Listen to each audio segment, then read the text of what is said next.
कहानी का नाम भूतिया हवेली। एक प्राचीन हवेली जो दशकों से वीरान पड़ी थी, लेकिन क्या सच में वहां कोई नहीं था? अध्याय 1। रहस्यमयी बुलावा। रवि और उसकी पत्नी नंदिनी को एक अज्ञात चिट्ठी मिली। उसमें लिखा था, अगर तुम अपने अतीत को जानना चाहते हो तो इस पते पर आओ, चौधरी हवेली, काला गांव। रवि ने हैरानी से चिट्ठी पढ़ी। ये कौन भेज सकता है? नंदिनी ने घबराई आवाज में कहा, रवि, हमें वहां नहीं जाना चाहिए। मैंने सुना है वो हवेली श्रापित है। लेकिन रवि को अपने अतीत की सच्चाई जाननी थी। वे दोनों अगले दिन हवेली की ओर निकल पड़े। अध्याय 2। हवेली की दहलीज पर। जैसे ही उन्होंने हवेली का दरवाजा खोला, अंदर अंधेरा और धूल भरी हवा ने उनका स्वागत किया। यहां कोई रहता भी है या नहीं? तभी एक बूढ़ी औरत की आवाज आई, तुम्हें यहां नहीं आना चाहिए था, अब वापसी संभव नहीं। रवि और नंदिनी ने एक दूसरे को देखा और तभी। अध्याय 2। हवेली की दहलीज पर दरवाजा खोलते ही एक अजीब सी ठंडक ने रवि और नंदिनी को घेर लिया। अंदर घना अंधेरा था, दीवारों पर जाले लटके थे और हवा में सीलन की तेज गंध थी।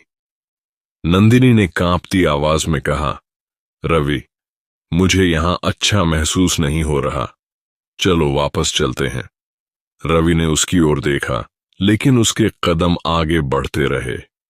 हम यहां तक आ ही गए हैं तो देख ही लेते हैं कि यह चिट्ठी किसने भेजी थी। तभी सामने के बड़े हॉल से एक धीमी सी हंसी सुनाई दी। नंदिनी का हाथ रवि के बाजू पर कस गया। तुमने सुना? रवि ने इशारे से उसे शांत रहने को कहा और आगे बढ़ा। हॉल के बीचों बीच एक पुरानी लकड़ी की कुर्सी रखी थी और उस पर बैठी थी एक झुकी हुई बूढ़ी औरत। उसके सफेद बाल बिखरे हुए थे, आंखें खोखली और गहरी। तुम्हें यहां नहीं आना चाहिए था। उसकी आवाज खुरदुरी और ठंडी थी। रवि ने हिम्मत जुटाकर पूछा, आप कौन हैं और हमें यहां क्यों बुलाया? बूढ़ी औरत ने सिर उठाया और गहरी सांस ली। क्योंकि तुम्हारा अतीत यहां छुपा है और अब जब तुम आ ही गए हो तो सच्चाई जानकर ही जाओगे। नंदिनी ने रवि का हाथ खींचा। रवि, मुझे अच्छा नहीं लग रहा, चलो यहां से चलते हैं। लेकिन बूढ़ी औरत की आवाज और भारी हो गई। अब तुम्हारे पास लौटने का कोई रास्ता नहीं है। हवेली का जो दरवाजा एक बार खुलता है वो वापस कभी बंद नहीं होता। और तभी हवेली का दरवाजा अपने आप जोर से बंद हो गया। अध्याय 3। परछाइयों के बीच रवि और नंदिनी ने मुड़कर दरवाजे की ओर देखा। अब वो बंद था और उस पर जाले लटकने लगे थे, जैसे बरसों से नहीं खोला गया हो। यह क्या हो रहा है? नंदिनी घबराकर बोली। बूढ़ी औरत खड़ी हो गई और धीरे धीरे उनके पास आई। ये हवेली सिर्फ ईंट और पत्थरों से नहीं बनी, बल्कि इसमें उन आत्माओं की सिसकियां भी कैद हैं जो कभी यहां से बाहर नहीं जा सकी। रवि ने कड़े स्वर में कहा, हम यहां से अभी निकलना चाहते हैं, हमें जाने दीजिए। बूढ़ी औरत हंसी। अगर इतना आसान होता तो मैं भी अब तक यहां से जा चुकी होती।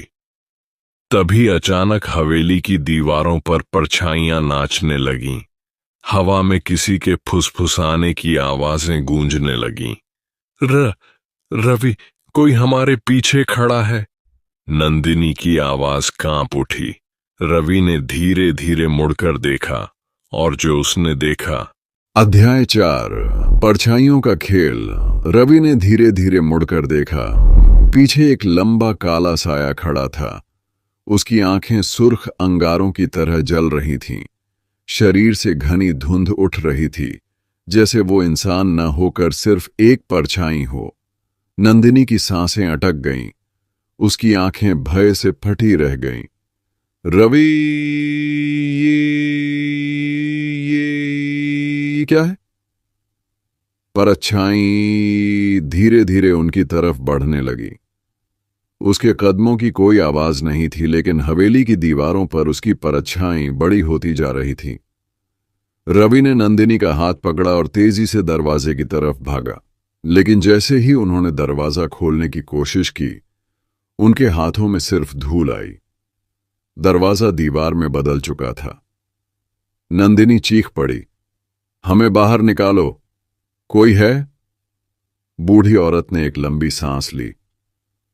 तुम इस हवेली में अब फंस चुके हो। यहां से बाहर जाने का सिर्फ एक रास्ता है, जिससे पहले कोई लौट नहीं पाया। रवि गुस्से से उसकी तरफ बढ़ा। क्या बकवास कर रही हो तुम? हमें बाहर जाने दो, बूढ़ी औरत ने धीरे से कहा। अगर बाहर जाना चाहते हो तो उस कमरे में जाना होगा जहां से ये सब शुरू हुआ था। रहस्यमयी कमरा। रवि और नंदिनी के पास कोई और रास्ता नहीं था। वे बूढ़ी औरत के इशारे के मुताबिक हवेली के अंदर गहरे जाने लगे। रास्ता अंधेरा और ठंडा था। हर दीवार पर अजीब आकृतियां बनी हुई थीं, मानो कोई चीखते हुए उन पर हाथ फेर गया हो। आखिरकार वे एक दरवाजे के सामने पहुंचे। यह दरवाजा बाकी कमरों से अलग था। इस पर लाल रंग से कुछ लिखा हुआ था। नंदिनी ने कांपती आवाज में पढ़ा, जो अंदर गया वो लौटकर नहीं आया। रवि ने गहरी सांस ली और दरवाजा खोला। अंदर घना अंधेरा था। जैसे ही वे अंदर दाखिल हुए, दरवाजा अपने आप पीछे से बंद हो गया। रवि! नंदिनी ने घबराकर उसका हाथ पकड़ लिया। अचानक कमरे के अंदर एक दिया जल उठा। उसकी रोशनी में उन्होंने देखा, दीवारों पर खून से लिखी इबारतें थीं। हर जगह एक ही नाम लिखा था, रवि। नंदिनी कांप उठी। रवि, ये तुम्हारा नाम क्यों लिखा है यहां? रवि कुछ बोलने ही वाला था कि कमरे के एक कोने से एक साया निकलकर उनकी तरफ बढ़ा। ये वही परछाई थी, लेकिन इस बार वह धीरे धीरे इंसानी आकार लेने लगी।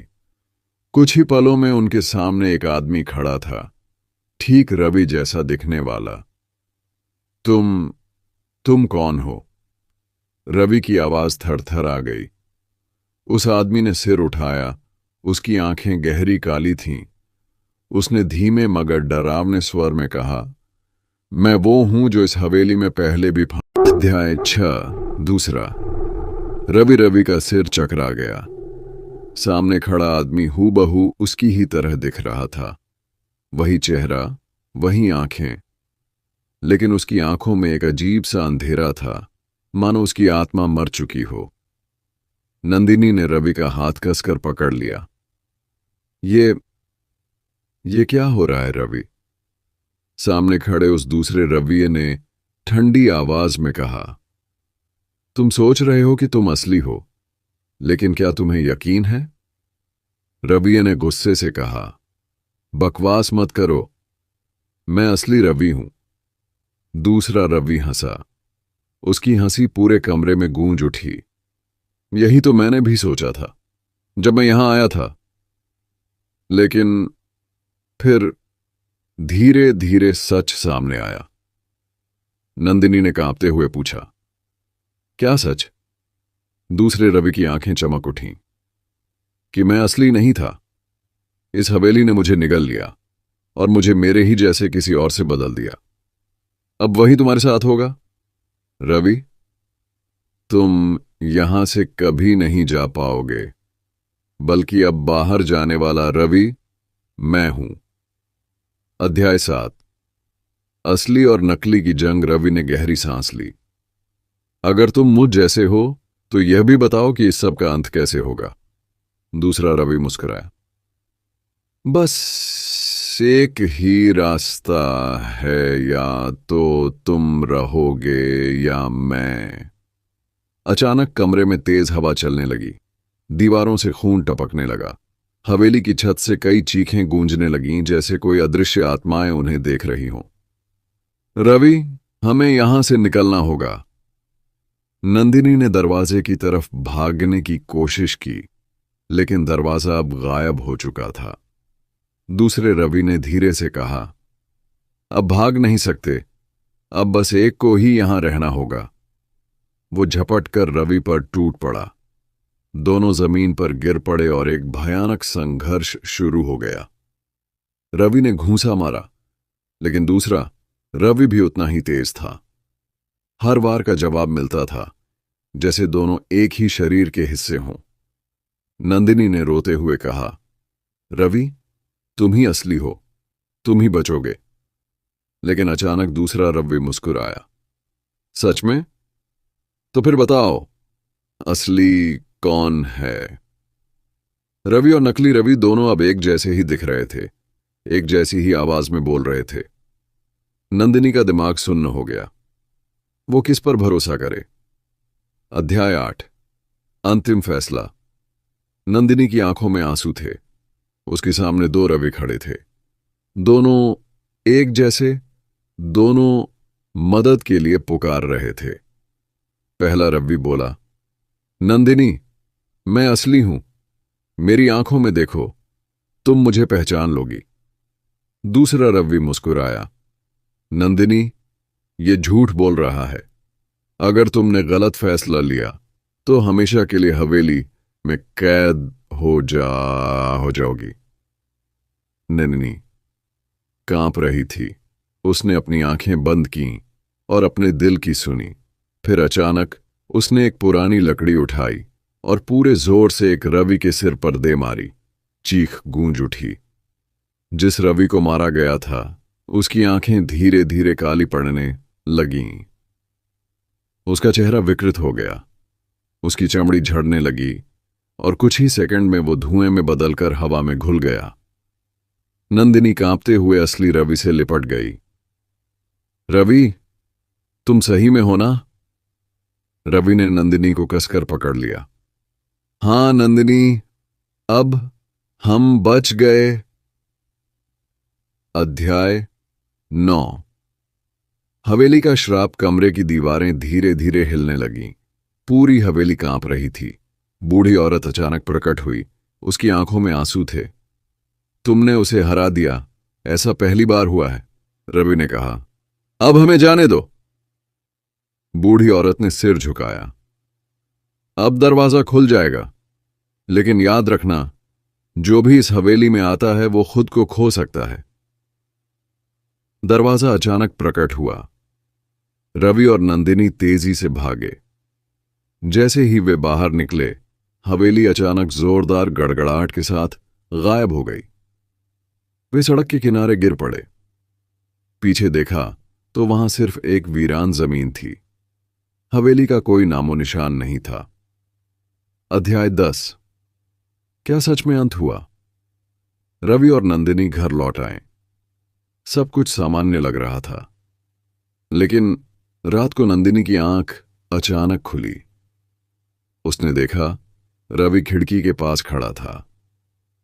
रवि? रवि ने धीरे से सिर घुमाया। उसकी आंखें काली थीं। क्या हुआ नंदिनी? क्या तुमने सही रवि को चुना? कमरे में एक धीमी हंसी गूंज उठी। अध्याय 13। आईने का सच। नंदिनी की धड़कनें तेज हो गईं। सामने खड़े रवि की आवाज में अजीब सा ठहराव था, मानो वो जानबूझकर उसे डराना चाह रहा हो। रवि, तुम ऐसा क्यों कह रहे हो? रवि ने कोई जवाब नहीं दिया। वह धीरे धीरे आईने की ओर देखता रहा। नंदिनी ने उसकी पीठ पर हाथ रखा, लेकिन उसका शरीर बर्फ की तरह ठंडा था। फिर अचानक रवि की परछाई ने आईने से बाहर निकलने की कोशिश की। रवि, हटो वहां से! नंदिनी चीख पड़ी। रवि की आंखें चमक उठीं और उसने मुस्कुराते हुए कहा, अब बहुत देर हो चुकी है नंदिनी। और तभी आईना चटकने लगा। अध्याय 14। हवेली अभी भी जिंदा है। नंदिनी ने झट से रवि को पीछे खींचा, लेकिन उसके छूते ही रवि ने दर्द से चीख मारी। उसकी त्वचा जलने लगी, मानो उसे आग से छू लिया हो। रवि! लेकिन रवि अब तक जमीन पर गिर चुका था और उसका शरीर धीरे धीरे सफेद पड़ रहा था। आईने के भीतर से किसी की खौफनाक हंसी गूंज रही थी। तुमने सोचा था कि हवेली तुम्हें छोड़ देगी? नंदिनी अब समझ चुकी थी, यह श्राप अब भी जिंदा था और यह रवि को पूरी तरह खत्म कर देगा अगर उसने कुछ। अध्याय 15 अंतिम रास्ता। नंदिनी को याद आया कि हवेली की बूढ़ी औरत ने कुछ कहा था। हवेली का दरवाजा एक बार खुलता है, लेकिन वापस जाने का रास्ता सिर्फ उसे ही मिलता है जो खुद को कुर्बान कर दे। क्या इसका मतलब था कि अगर वह हवेली वापस जाए तो रवि बच सकता है? नंदिनी ने रवि को पकड़कर झकझोरा। रवि, जागो, हमें वापस वहां जाना होगा। रवि की आंखें अब पूरी तरह सफेद हो चुकी थीं। उसके होठों से बस एक शब्द निकला, हवेली। अध्याय 16 आखिरी सफर।